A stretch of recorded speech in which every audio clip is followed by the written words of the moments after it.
for our final video.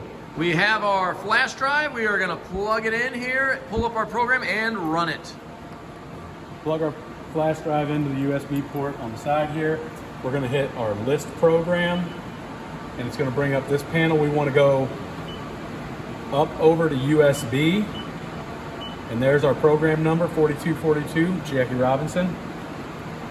We're gonna hit F2 because we want to copy our program, and we're going to copy it to memory. So we're going to hit enter, and there it pulled it in. You can see it popped up here, 4242 in memory.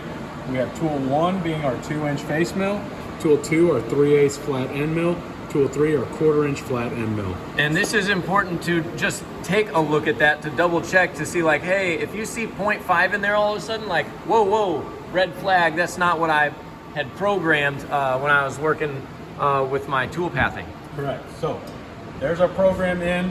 We're going to hit memory, and something that's always good to do, we're going to hit graphics. So I'm going to run this program through graphics. This is going to make sure we have no over travel issues, no errors based on our offsets or in the program. If there is an error, we can troubleshoot that. So we just go in here. I'm going to turn our op stop on. I'll explain what that is here in a second. So we're going to run our first tool. This is our facing tool path. So you can see it's going to come over face, come down face. We have an M1 before our next tool change. So that's telling us right there, that's our op stop. When it sees that, it's going to stop. So now we're going to hit cycle start on the next tool.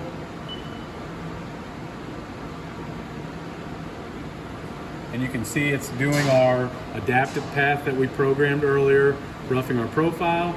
And now we're going to run our next adaptive path into our finished contour on tool 3. So you can see it, helix is down in the eye, helix is down in the mouth, and opening that up. And Starting to look happy. And then we did our 2D contour at the end and finished it up. So now we're gonna go into our running. So we're just gonna hit memory. We're gonna turn our rapids down to low. And at the moment I'm gonna have single block off, but I will go into single block so that we can run a much slower controlled program. So we're gonna cycle start here, and we're running. And I noticed, Mr. Monroy, you got your finger right there on that feed hole, just in the event that something undesirable should happen. Right.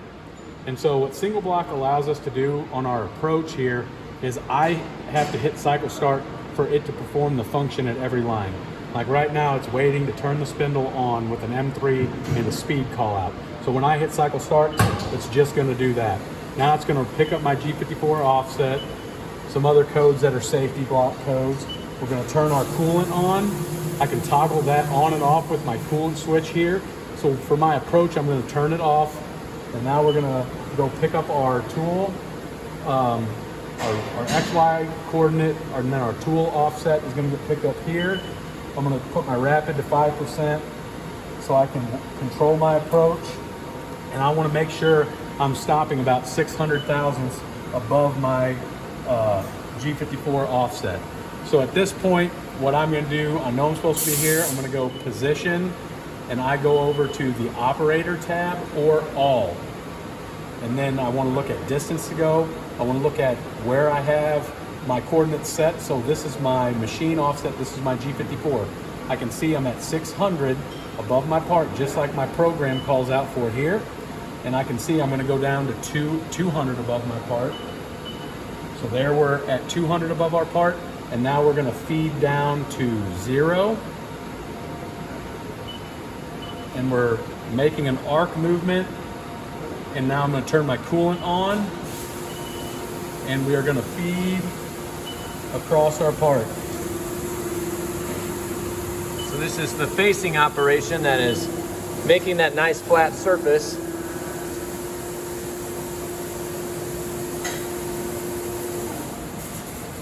Now we're gonna take a look. I think I just heard a parallel fall down. Yeah. Our bottom surface isn't the most flat. So a parallel fell out. It's okay, we have one under there, we're sitting flat. Now, in this moment, I'm gonna look at this and I'm gonna say, my part didn't clean up 100%. So I wanna drop that down a little bit to try to get a better cleanup. So I'm gonna drop it 10 thousandths. So what I'm gonna do is I'm gonna go into my offsets, my work offset, and I'm gonna go to my Z axis. I'm gonna put minus 0.01, 10 thousandths. I'm gonna hit enter to add that value to my already existing value there. I'm gonna go memory, reset, and I'm gonna rerun my facing operation. So I'm at the top of my program. I know my program is, my first pass is good. So I'm gonna cycle start. We're gonna come down to our part, and we're gonna make a path that's 10 thousandths deeper so we can hopefully get a full cleanup and have a nice clean surface to work on.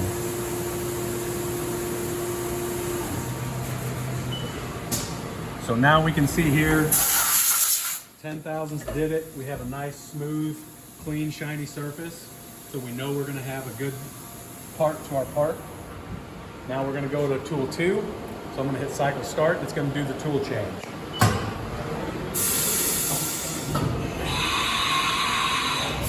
So here's our 3/8 end mill. I'm gonna go to my positions.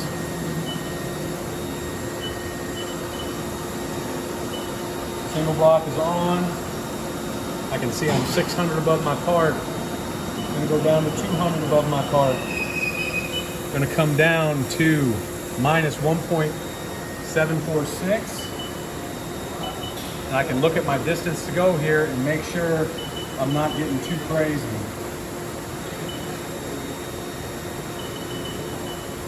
So you're pushing that feed up. Or down. I'm slowing my feed rate down just because I don't want to be too aggressive at the start. Most of our feed rates are programmed for a carbide 3/8. This being high speed, we want to back it off just a little bit.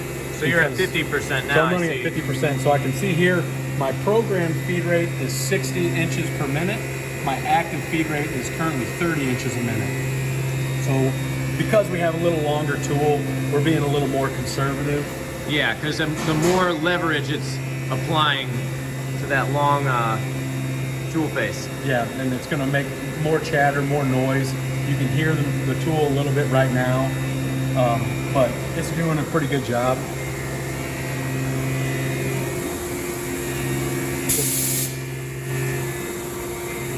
You can see it running through the code up here.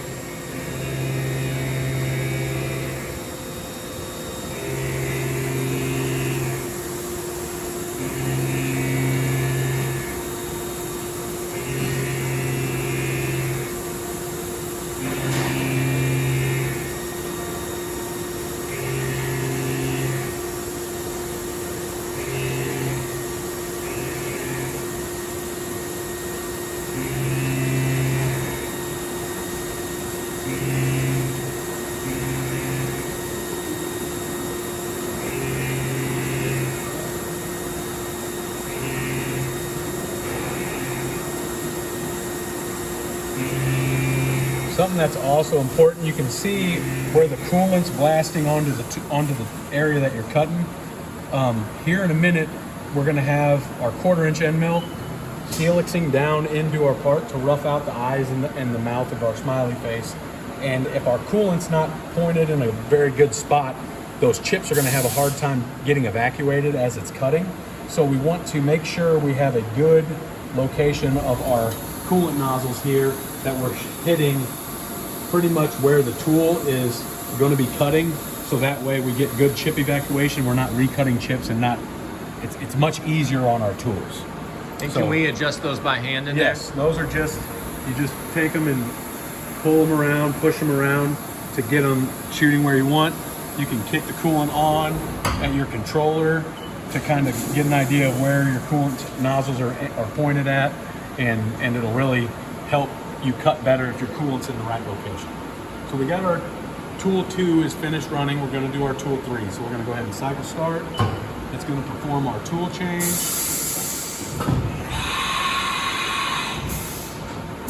Here we want to be cautious because we are going to come down over top of our part.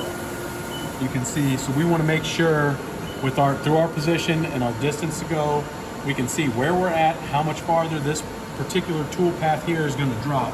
So I'm going to cycle start, and I'm at 600. I'm going to come down to 200 above my part, dump our rapid down, and now we're going to turn single block off. It's going to start its helix, and you can see it's making little bitty helical movements, starting to work its way down into our part. And now we're going to kick our coolant on so that we have lubrication. So here we have good coolant hitting our face of our part, hitting the sides. We're going to have a decent job of clearing our chips out. We are now engaged in our material. I'm going to bump my RPMs up a little bit and bump my feed rate up to full speed. So we're running at our RPMs, we bumped up 100 to 120%.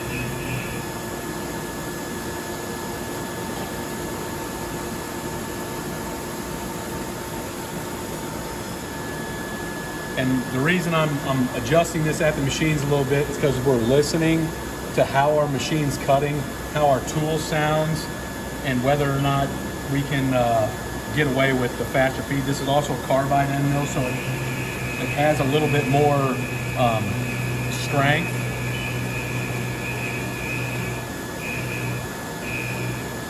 So we can get away with a little bit faster feed rate and RPM.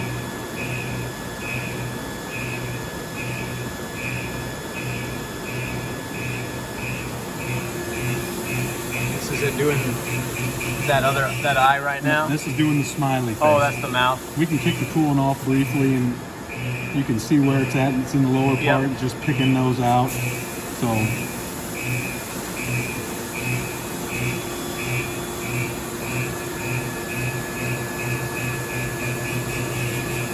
now it should be doing the other eye.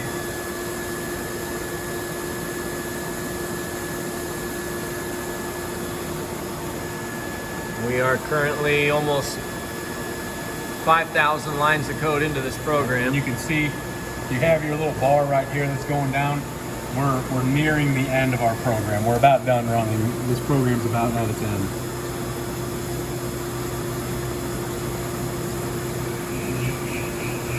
There's that eye. Now we're going to go into our contours to finish.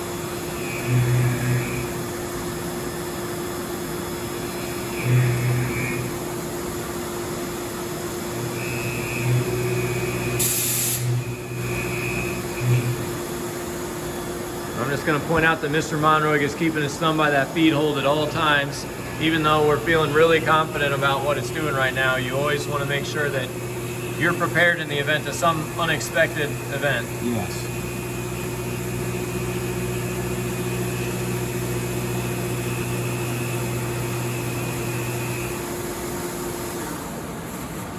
All right, bump our rapid up so it homes out, brings our table forward, and now we're ready to check out our finished product.